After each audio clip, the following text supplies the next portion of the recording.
All right. Well, what's up, guys? I wanted to do something a bit different, and I'm going to try something different with the podcast and with these kind of podcast style YouTube videos. So instead of me coming in with a very specific topic and basically kind of reading from the blog, instead, what we're going to start doing is talking about what I've been digging into with my clients, what I've been digging into just in the research and through my study of the mental game, through hockey performance, and just through what I'm kind of seeing just with just hockey in general. And it'll be a lot more conversational. There's going to be a lot more kind of exploring different areas. I'll try my best to keep it specific. So I'll try to focus on like one core topic, but I won't always stay on that topic. Sometimes I might deviate. We might hit some different things. But ultimately, the why I wanted to do this is because I've come to the realization that, you know what, I'm not trying to make this podcast something that's huge. I'm not trying to go out and share this with, 10 million people. The goal of this is for my closest fans, for people who follow me, for guys who I work with, for a chance to just kind of hang out and listen to this while you're on the bus, listen to this while you're maybe driving to somewhere. It could be while you're working out and doing maybe some zone 2 cardio at the end of the day to recover. Wherever you're listening to this, maybe you're in those situations right now. I want to provide something that is more of a conversation. It's positive programming. Because I know for me, there's a lot of kind of dead space in the day, especially when I was going through my hockey career, where there was just like things going on. You're on a bus, you're doing a light workout, you're shooting pucks, and you have the choice where you can kind of listen to music or you try to find a podcast to listen to, or maybe you'll learn something. And so that's the goal, is for us to be able to have a conversation. I'll share a whole bunch of insights and give you a chance to learn something. And so what we're going to talk about primarily today, and what I've been digging into the most this week, has been intention setting.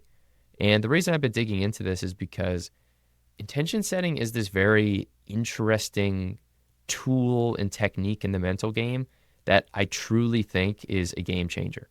And the reason I think it's a game changer is because fundamentally, when we set an intention for our actions, we're acting in alignment with how our brain really works.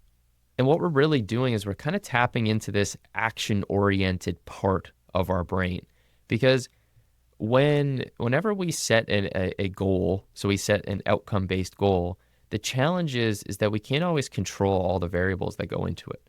But what we can do is we can control a lot more of the inputs or the controllable variables. So there's certain things, and I like to think of it as a spectrum as opposed to thinking things are either in your control or not. But fundamentally, there's things you have more influence on. There's things you can change and dictate more. Like, for example, you can't necessarily fully control if your team wins a championship, but you can have a lot more control with how hard you work, how much effort you put into a shift, for example. Right? So there's this kind of spectrum. And it's really important to think of this spectrum and consider the impact on that, right? And so one thing I want to get into is when we think of setting intentions, we want to think of, you're not just saying, I want this outcome.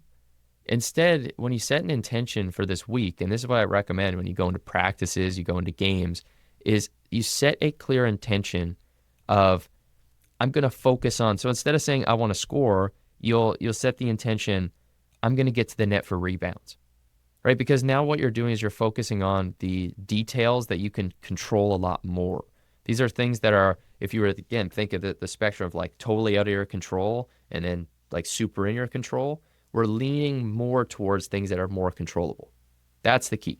And so when we start to think about this, there's a lot of neuroscience that actually backs this up, which I find pretty interesting. And here's kind of what the neuroscience says. So basically, when you set intentions, what it does is it basically activates the prefrontal cortex, for where attention and focus are essentially where that is controlled in the brain primarily. And then what happens is when you do actually put intention into something, it reinforces the neural pathways through neuroplasticity, right? So you're essentially, the way I think of it is you're almost setting up like a runway. You're kind of saying like, okay, here's the runway I want you to go on, brain. Here's the runway I want you to go on, subconscious mind. And I want you to carry out this process. I want you to do these actions. I want you to tell the body to do these actions. Now, consciously, we're not telling ourselves to do these actions, right? You're not, when you run down the stairs, you sprint, or you do pretty much anything that's physically difficult, it doesn't just happen instantaneously, right? It doesn't just like magically occur.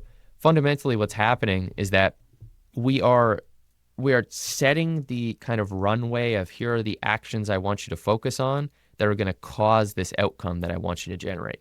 And so it's important to visualize the outcome. So it's important to say, I want to score goals, or I want to win championships, because that is the end of the runway.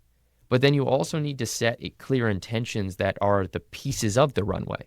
That's why it's so important to think about, right?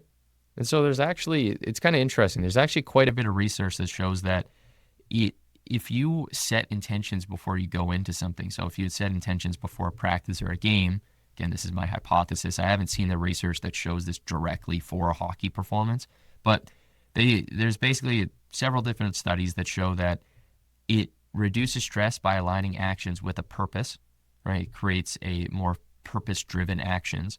And this is going to build resilience. It's going to help you recover from mistakes more effectively, because you're fundamentally setting a direction to go. And so if you fall off of the path or the runway you just set towards the goal you want to accomplish, it's easier to get back on because you know directionally what that looks like.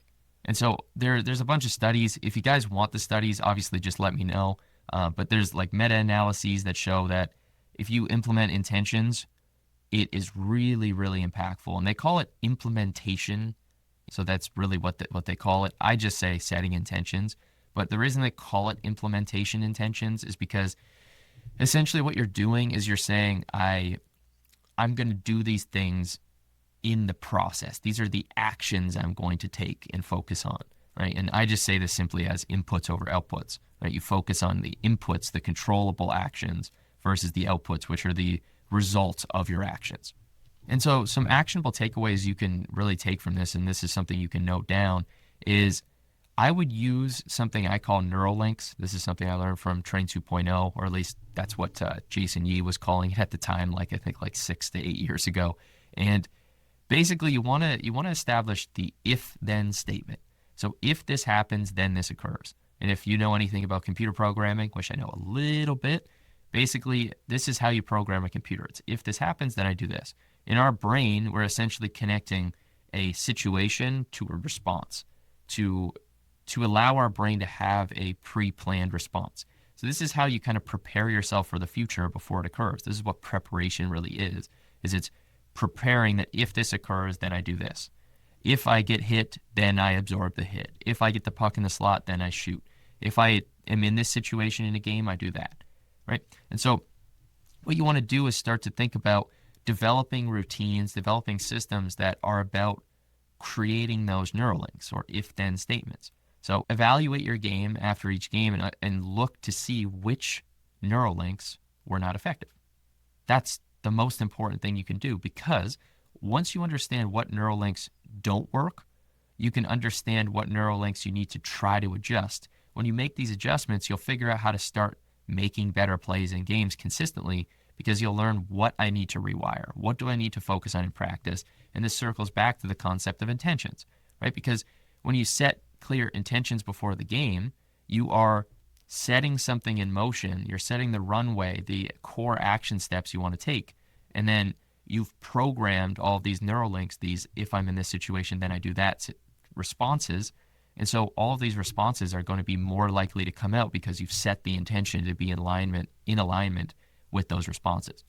And if we think of this as just like a bigger overall picture, this is the way I think of identity.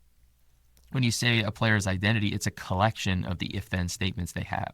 Just like a personality is really a collection of the way a person acts or responds to the environment in just regular life, right? So our identity is really like our on-ice personality, and it's what makes us unique. It's what makes us stand out. And so knowing what your identity is, how you uniquely play a role, knowing how you uniquely play a game situation is what separates you from the next player.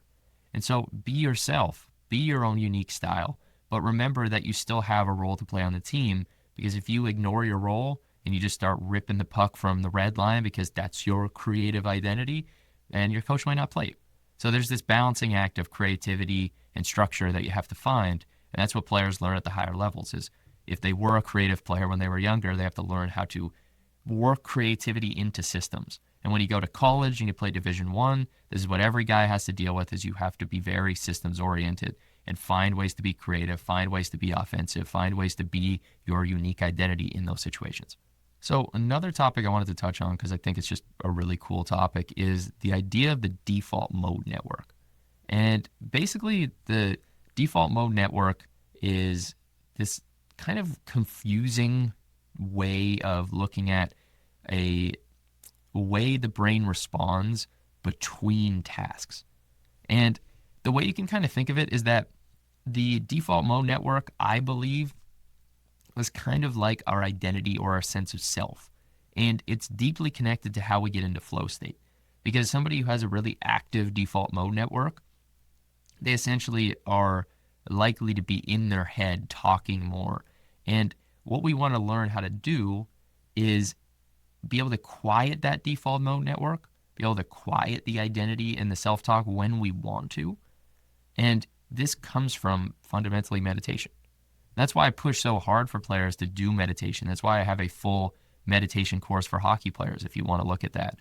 And the whole point of it is it's about setting your brain up to be able to quiet the mind, quiet the voice in your head, quiet the ego. And this allows you to be able to get into a flow, because fundamentally flow is when you lose a sense of self and you immerse yourself in what you're doing. And so being able to immerse yourself in what you're doing comes down to quieting that default mode network. Default mode network. It's hard to say sometimes. Words are hard. And so it's kind of cool to think about that. If you're getting in your head, if you're not confident, if you're not playing the way you want, a lot of times the whole mental game, I think, breaks down to this default mode network. Because what your default mode network is really doing is it's your ego trying to play a status game. It's your ego trying to protect you from making mistakes, getting judged, not getting to have ice time. It's comparing you to other people and saying, we're not where that person is. When we start comparing ourselves, you probably know this, it's where the problems start to occur. Right? Comparison crushes athletes, because you can always find somebody who's doing something better than you. Like even the best players in the world, they can always find somebody who's doing some part of the game better. But confident players are able to kind of disconnect from that. They don't get connected to who is this other player. They're not thinking about, am I as good as that player? Am I as good as that player? Is that player better than me? They're thinking about, how can I be better than I was? How can I be better than I think I could ever be? They're always playing their own game. And this is the realization that the best mental game players are able to come to.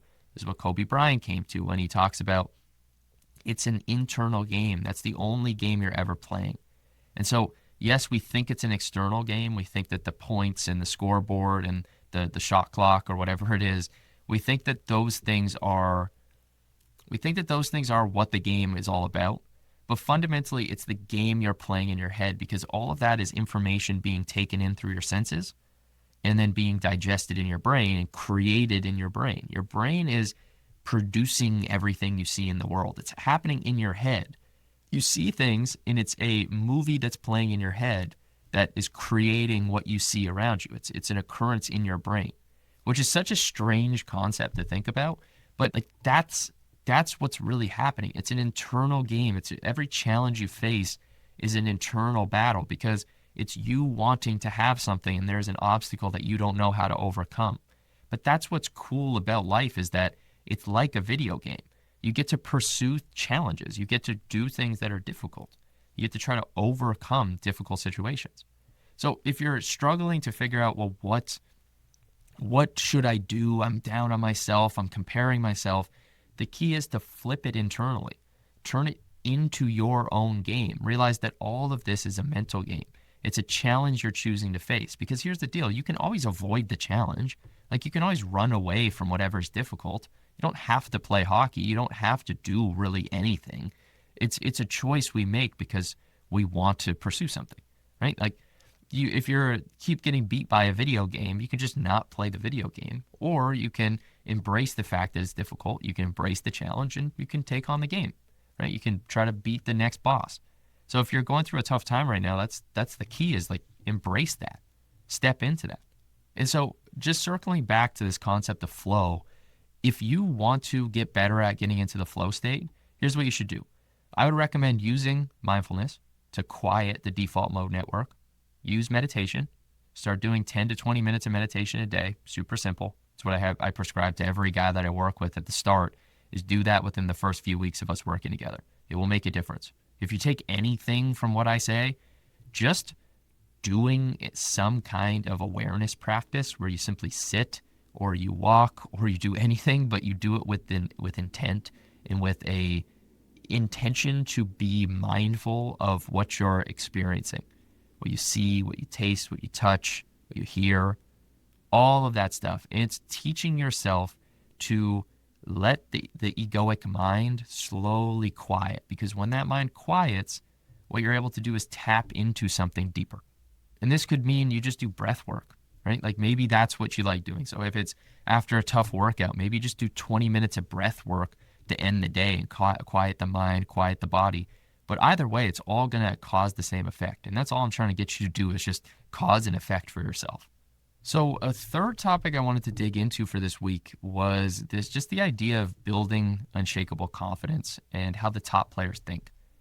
And one of the biggest things that I've seen is that players who are able to create confidence before they get results tend to be the type of players who are more successful in the long run, because they don't rely on if they had a big game or whatever happened in the external world. They don't rely on those things to provide them with confidence.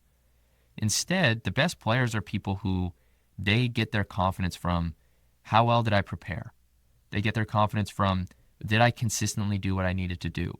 Did I actually program my brain? Did I actually do the work to build my body?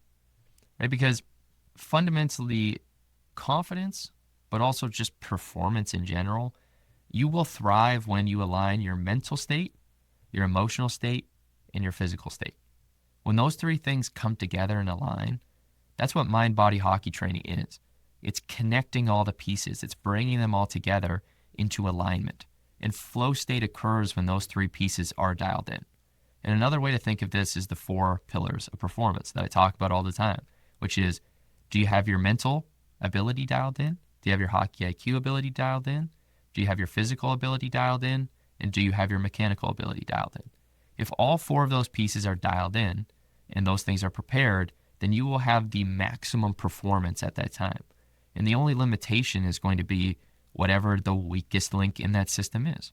Just like a business will only grow as big as whatever the leak in the bucket is, right? A bucket will only fill to the point where the hole is, and then the water will pour out of that spot. There's the concept of you're only as strong as your weakest link in a chain, right? If one chain is made of glass, but the rest is made of diamonds, well, it's only as strong as that glass link, which may be, I don't know, like a couple pounds, it'll break, right? It's the same thing with squatting. You're only as strong as the weakest point in your squat. This is what you learn. I kind of did some powerlifting, not at any level at all whatsoever, but I just got into the approach and philosophy. And what I realized is that you will be limited by whatever the weakest muscle group or the weakest joint or ligament or tendon is. So that's what you're always kind of looking for is it my, for example, on a squat, is it my hamstrings? Is it my thighs? Is it my ankles and calves that can support it? Is it my lower back, my upper back? You're always looking for like, what is the weak point in the system? You attack that weak point, and then your strength will go up because you're no longer limited by that. And then you find the next constraint. So this is this concept that I talk about so much with players is just search for what your bottleneck is. Search for where that is in your game. I'm giving away a lot of details here today, but this is the point of this podcast. It's just for us that literally, I'm just going to share everything I know. Like I'll share what I'm learning when I'm working with players, whether it's pros or junior or whatever it is, but I'm just going to share, right? Like if you want to work with me in the future, I'd love to work with you, but like regardless, I'll just give away what I know because I think it's what I appreciated with the people that I listen to their podcasts and things like that is you just don't hold back, right? You just give away what you know and you help people. And at the end of the day, I just want to help people. Like obviously I want to make money. Obviously I want to have a business that allows me to support my family. But I'd love for you to just have success in hockey and avoid the mistakes I made.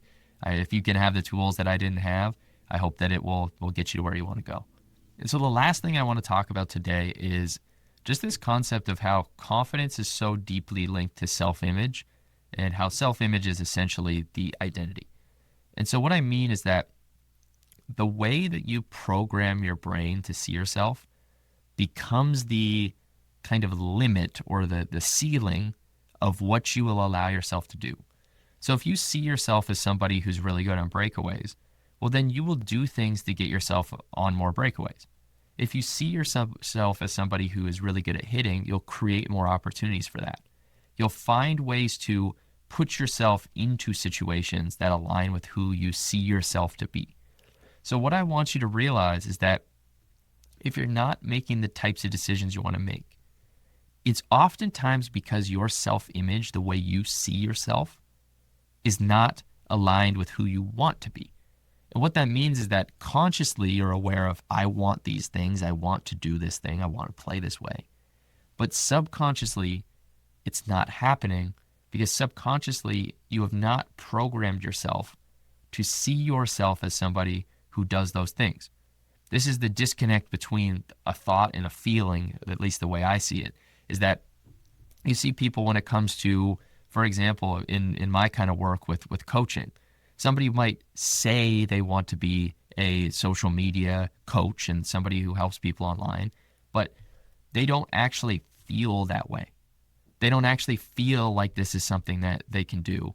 And so they doubt themselves and they don't put social media content out and they don't go and make the mistakes and learn from it. Because all that really matters is that you do the actions. And you'll hear people say this all the time. I hear like mental coaches in the hockey space and other places say, just do the reps, do the reps, do the work, do the work. And yeah, of course, like you got to do the work. But if your self-image isn't lined up with doing the work because you don't see yourself, you have to see every rep as in alignment with who you are. That's what allows you to actually have deeper confidence. I hope this makes sense because it's a little bit of a weird concept, but if you're just doing things but you don't actually see it as building you don't see it as in alignment with who you want to be or who you are and building you and adding bricks, well then the actions you take are not going to be done with the deeper intent. But when you align who you are building, like who you are now, and actually have a deep subconscious self-image and identity of somebody who is a great player, you create that essentially mold that you are living into. You're creating the runway, right? And this is where your identity is kind of this like big kind of like macro runway that you're going on. It's the bigger journey. It's the who am I going to be? Because at the end of the day, there's results you get. There's these things that you get in terms of outcomes. But what you want to think about more so is that it's who you are that you really get out of all of this. There's a quote I liked from Alex Hormozi, which I'm not going to say the actual quote because I don't remember it, but it's that the result of experiences and the result of the work you do and everything you put into your career is who you become. It's the information and the skills that you develop. And it's the character you develop. Those are the things you get. And the cool thing is that nobody can really take those away unless, I mean, obviously, I guess if you get like brain damage, of course, those things could theoretically be taken away. But it's the last thing that can be taken away in that sense because you build yourself. And so that's what I want you to think about is that when we're setting intentions before you go into a training session, when you're setting intentions before you go into a practice, when you set intentions before you go into a conversation with your coach, you're creating those implementation intentions, as they call it in the actual studies. What you want to think about is that these are setting intentions of who you want to be, what you want your identity to be. And so if you want your identity to be a certain way, you have to set the intention to be that way. And then over time, when you set the intention, you're consciously putting yourself on the runway towards the player you want to be. And that's the way to think of it, is you're almost reminding yourself of that. And so that's where affirmations come in as well, where you want to tell yourself, I am this person. I am a goal scorer. I am a great shooter. I am a great passer. I am an offensive player. I do make an impact. I am awesome. All of these things, these are things that are essentially intentions. These are things that are setting you in alignment. They're guiding you towards who you want to be.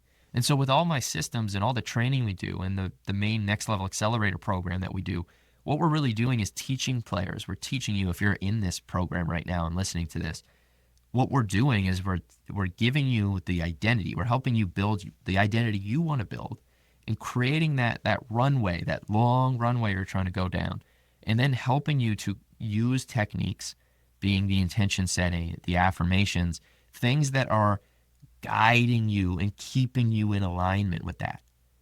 And that's what all of it is it's keeping you in alignment. It's your conscious mind, right? The voice in your head, the self-talk, guiding the unconscious mind, guiding the actual driver of the car. It's the thing that tells the car what to do. It tells the body what to do. Because when you get into a flow state, you are not consciously doing anything. You are simply allowing a greater power, a greater ability, your subconscious mind, to tell the body what to do. And then you get into flow, and then you play your best hockey. So that's the key. So I hope this was helpful. Share it with somebody you think it would help. If you found it valuable, just give it to somebody that you know this would make an actual impact on. And I'm going to continue to dig into this stuff. I promise I will not embarrass you and let you down if you do share it to a friend or parent or your son or daughter or whoever you share this with. But I truly appreciate the fact that I think like 100 people listen to this, somewhere in that range. And if that turns into hundreds or whatever it is, I appreciate it. But I'm just going to keep talking to you and just have a conversation, knowing it's my past self essentially. But I'm just going to keep talking to you. I'll keep sharing what I'm learning. I hope it's helpful. And if you want to reach out and you want to do any work together, obviously, I want to work with serious players, so you can apply below. But I hope you have a great week. I'll talk to you soon.